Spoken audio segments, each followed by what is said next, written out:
What's that I hear? You missed the football this weekend? Or you just want to hear me talk about how Tottenham got thrashed? Well, you're in the right place. This is the football recap. Spurs 1, Chelsea 4. Ah yes, the battle of the European list teams. This was by far the craziest game in probably the past 3 years. Absolute madness. Where do I even start? I mean, to start the game, Spurs got that early goal and they probably thought it was plain sailing from there. You know, sit back and watch the capitulation of Chelsea. I mean, that Spurs attack is deadly. Maddison, Son and Victor Wembanyama. But boy, oh boy, were they in for a rough one. While 1-0 up, Romero got a little bit bored and thought, do you know what? What I might do is I might smash into somebody just to make me feel better. And absolutely abused his fellow countryman Enzo Fernandez and gives Chelsea a penalty. Horrible follow through from Romero. It is a clear penalty. And the Jamaican himself, Cole Palmer, just squeezes it in to make it 1-1. Big bomber class before busting on me head. And then in the second half, Udogie maybe felt a little bit bad for Romero. The fact that Romero was all alone in the change room by himself. So he thought, you know what, let me go join him and let me receive my second yellow card. Send in Spurs down to 10 men. And at that point, you kind of just knew it was over. Nicholas Jackson. I'm sorry, Miss Jackson. Rubbed salt into the wounds and got a late second half hat-trick to see Chelsea smash Tottenham 4-1 and remind everyone why to never, under any circumstance, ever, put money on Tottenham. Fulham 0, Man United 1. Breaking news. Manchester United won a game of football. I mean, they just scraped it, but I'm sure they couldn't care less. If they had lost or drawn, then you would imagine that Erik ten Hag and his bald head would probably be jobless right now. No, I am, because I'm going to lose my job. But Erik ten Hag lives to see another day. And I mean, to be fair to United, that first goal being ruled out was a dodgy decision by the referees. But yet again, we're used to this. Every weekend, VAR makes atrocious decisions, and this was just another one of them. And then the rat himself, Bruno Fernandes, got a winner for United in the 91st minute to hand them their first win in 5,000 games. Really good for United that they finally got 3 points on the board. It's going to come clutch at the end of the season when they're in their relegation battle. Also, a quick shout out to one of the best broadcasters ever on television, Gary Neville, for doing some outstanding work in Abu Dhabi. Man City 6, Bournemouth 1. Man City absolutely rammed Bournemouth. Now, it was a sad watch. Jeremy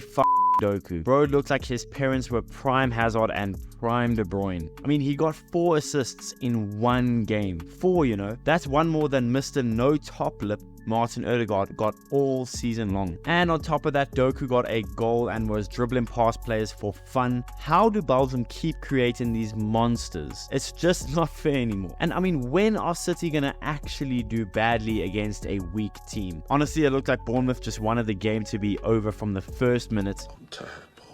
Absolutely hopeless. And I mean, you can't blame them. I mean, imagine going up against City and Doku is ripping your up and then grittying on your dumbasses. I mean, he made them look like some of those Bournemouth defenders had never played a game of football in their lives. Doku genuinely made Bournemouth look like a Sunday league team, and that's no exaggeration. But another day and another win for Man City. I mean, should we just give him the title now? Like, let's be honest. We cannot replace him. We cannot. Newcastle 1, Arsenal 0. Arsenal finally get their first defeat of the Premier League season at the hands of VAR. I mean Newcastle. This game was really crazy and intense for a 1-0 game. I mean, the Havertz challenge that people were claiming was a red card. I mean, maybe because I'm an Arsenal fan, but I just don't see a red. It's Kai's trailing leg that makes contact, so to me, it's a yellow card challenge. But speaking of red, Bruno Guimaraes must have thought this was the UFC. He blatantly elbows Jorginho in the back of the head and doesn't even get carded nor tagged for a foul. Even in the UFC, technically that's an illegal blow. I mean, what the fuck are we doing at this point? And then onto the goal that Newcastle scored. Why do I keep doing that? Newcastle scored and VAR looked at not just one, not two, but 3 different things in the lead up to the goal. If the ball was out, now let's just be all honest here, that ball is out. I mean, if this was considered out and the goal was disallowed, then how was this determined as not out? Then after that was the block on Gabriel's back. Joelinton's arms are extended like he is an offensive lineman in the NFL. And again, even that is illegal in the most dangerous sport in American football. It is a foul. And then whether or not Gordon was offside, I mean, to be honest, I think he was onside, so I mean, I'm fine with that. But listen, if you want to hear me cry and complain more about this game, then I did that on my Arsenal channel, link is in the description. Also, I do want to say Arteta should really stop complaining like he got his toys taken away. Honestly, he's acting a little bit like a diva. Honestly, I think it's fine if us fans are out here complaining. But when the manager is acting like a girl whose boyfriend is always on the Xbox, constantly complaining about that, it gets a little tiresome. I feel sick. Make a wish. I mean, Luton Town won, Liverpool won. How in the world does Liverpool Football Club draw with Luton Town? And it's not just a draw. They luckily got a draw. They luckily got a point. They easily could have lost that game if Diaz didn't save their ass. I don't want to hear anything about Darwin Núñez was good. I mean, my man's missing sitters, but he scores bangers. Make it make sense. Luton Town are genuinely a make-a-wish team. None of them should be playing in the Premier League. None of them are good enough to be playing in the Premier League. And here you are drawing with them. And as good as Liverpool want to act like it's a decent result for them considering the circumstances, it's just not. You should go in there and you should dominate Luton Town. But instead, they luckily got a result out of it. Luckily, by the skin of their teeth. Dortmund 0, Bayern 4. Life must suck as a Dortmund fan. Honestly, you allow your papa Bayern Munich to come in and absolutely nail you guys. Not just that, you allow Harry Kane to score a hat-trick. As good as a striker Harry Kane is, my man's out here treating it like it's a Deutsche Pokal. I mean, Bayern just lost in the Deutsche Pokal against a third division team, and you allow Bayern to come into your home ground and absolutely spank you. Harry Kane was in peak form, and again, we're just waiting for the Bundesliga title to go into the hands of Bayern. Yes, I know Bayer Leverkusen not doing well, but how long can that hold up? I don't know. All I know is that Bayern Munich are on a tear and they are ripping up a sad and lackluster Borussia Dortmund team. Imagine losing your star boy Jude Bellingham and then getting absolutely hammered by Bayern Munich. Absolutely hammered. Disgraceful for Dortmund. This is how Dortmund respond when Kane asks, "Who am I?" My dad.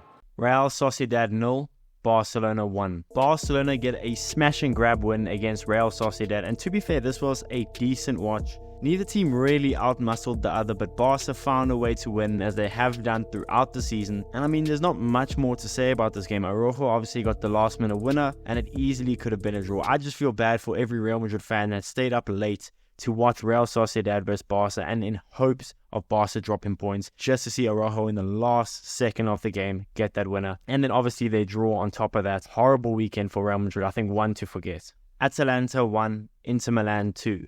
I mean, let's be honest, Inter Milan probably deserved the win. They went up 2-0, and that Lautaro Martinez second goal was absolutely beautiful. And then an Inter mistake led Atalanta to get him back in the game. Towards the end of the game, Atalanta committed a desperate foul that prevented a goal, to be honest, and a deserved red card out of desperation. The game, to be fair, was quite a dull affair. I didn't really have much entertainment watching the game, but Inter got their win in those nice orange kits, by the way. I must say, those are things of beauty. Inter got a win, they walk away 3 points, and they're still on top of Serie A. Also, quick side note, did you see how jacked Romelu Lukaku was in that 2-1 win against Lecce? My man's looking like Akin Fenwa. If I drop the soap and I see him standing behind me, it's wraps, it's curtains, it's over for me. Come over here and kiss me on my hot mouth. I'm feeling romantical. But that concludes the video, guys. Let me know what was your favorite game of the weekend. What are your thoughts on all the games for the weekend? Smash the like button, subscribe if you haven't already, and I'll see you guys in the next one.